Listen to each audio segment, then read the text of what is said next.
Holden's innovation culture, up until 18 months ago when this new managing director arrived, was underground.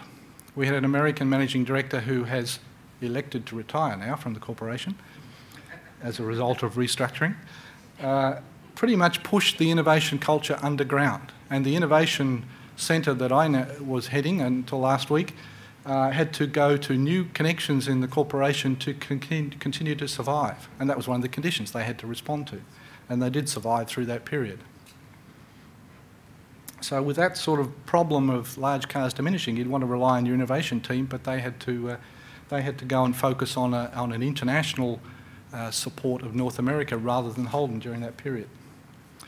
The parent company this year has been engaged in what I could only describe as brutal restructuring after bankruptcy, and maybe after bankruptcy that's the only way you can respond.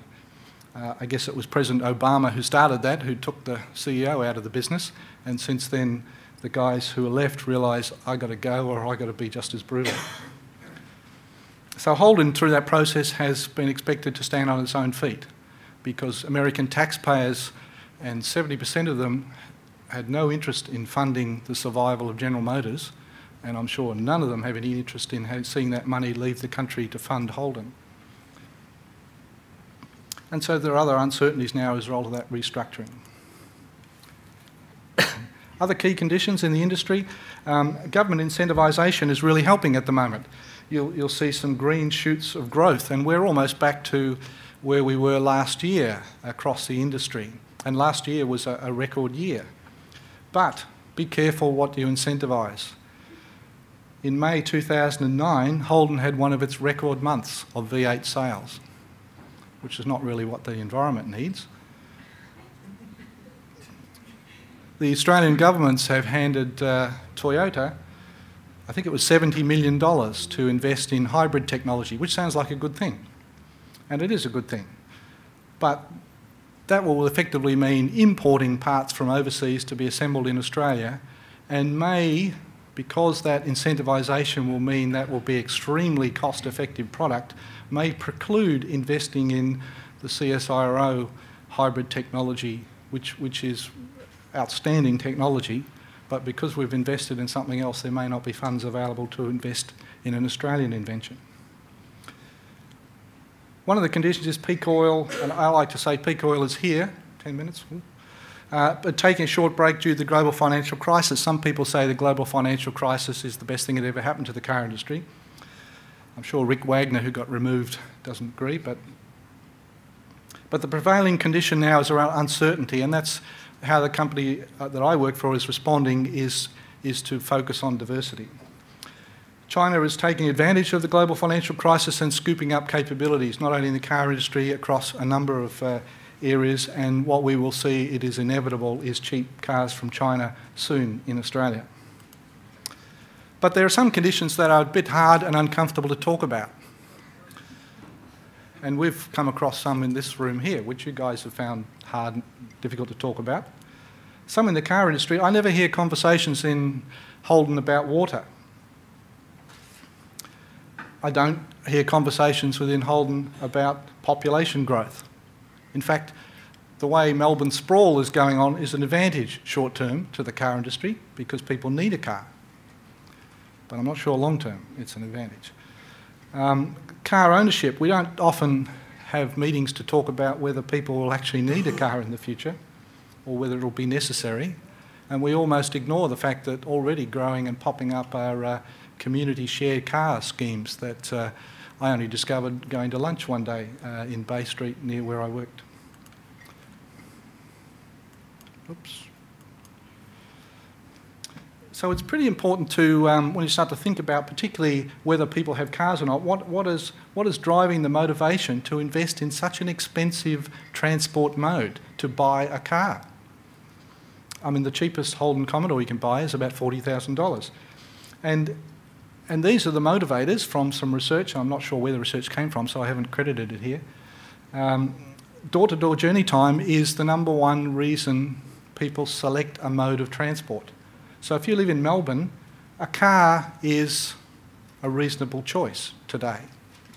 If you live in Bangkok, and I lived in Thailand for a year, you do not use a car. because it does not give you door-to-door journey time advantage.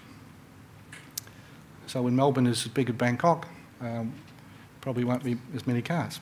Network capability. This is a traditional linear model of how Holden Innovation in the red oval connects with the Holden organisation and the functions, which doesn't tell you very much. It's a little bit more interesting than an organisation chart, but doesn't tell you very much. This is a chart that Larry put up the other day.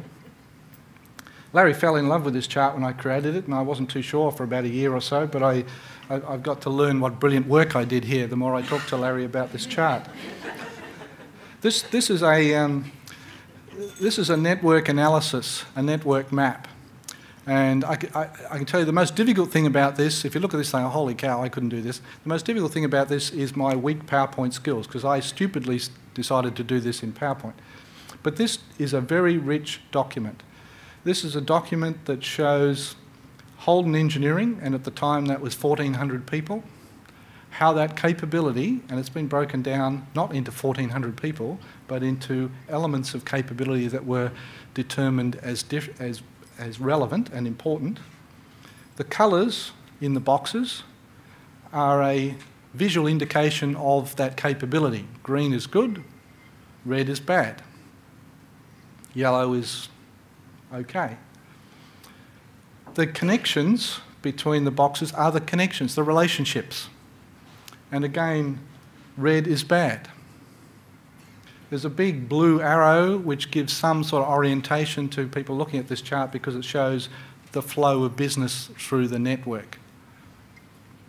Now, there's a lot more complexity than this chart shows, but this chart is extremely powerful. If you decide to create this chart, and I would commend you to do something like this, it is extremely powerful. On this chart, you've captured information about conditions, capabilities, and relationships and networks. And you can immediately visually see where you need to do work. You can't show this to certain people. I can't show this chart to, you'll see, top left-hand corner, export marketing people, because we've done an analysis that says their capability is weak. They're not going to be too impressed if we present that to them. But this is an extremely powerful way of helping figure out where you want to go. Very useful document. We've done this in different formats. This was my best work. Some of the ones recently are a bit crappy. And when you've got an idea of what you've got to do and who you've got to communicate with and what capabilities you've got to improve on, you've got to get really good at engage, align, commit. Having discussions like we're doing here, building agreement, alignment, mutual ground, and commitment. Larry taught me some years ago the only form of commitment that has any value is action. So promises usually mean little. Catalytic actions, I talked to you about the example of the email and where that led with the managing director, so I won't elaborate on that. I'll go quickly, very quickly through some of the innovations that are going on with alternative fuels. So why is Holden involved in alternative fuels? Because we're pretty comfortable with petrol. Designing cars that run on petrol, customers are currently pretty comfortable with petrol. But there are a range of conditions, and this is really a list of conditions, that say we can't rely on that. We've got to have alternative fuels, particularly when 96% of transport energy comes from petroleum today. This is a powerful chart, and Graham referred to this information recently. The top lines on this chart indicate demand. This is Australian liquid petroleum fuels. The top line is a pessimistic outlook, and the other one, dotted line, is a little more optimistic as to the demand. The blue bars down the bottom are production. So today, 2009, we produce about 50% of the oil we use. The outlook for 2030 is we'll produce less than 20%. And that's a high risk for this country. So that's one of the motivators.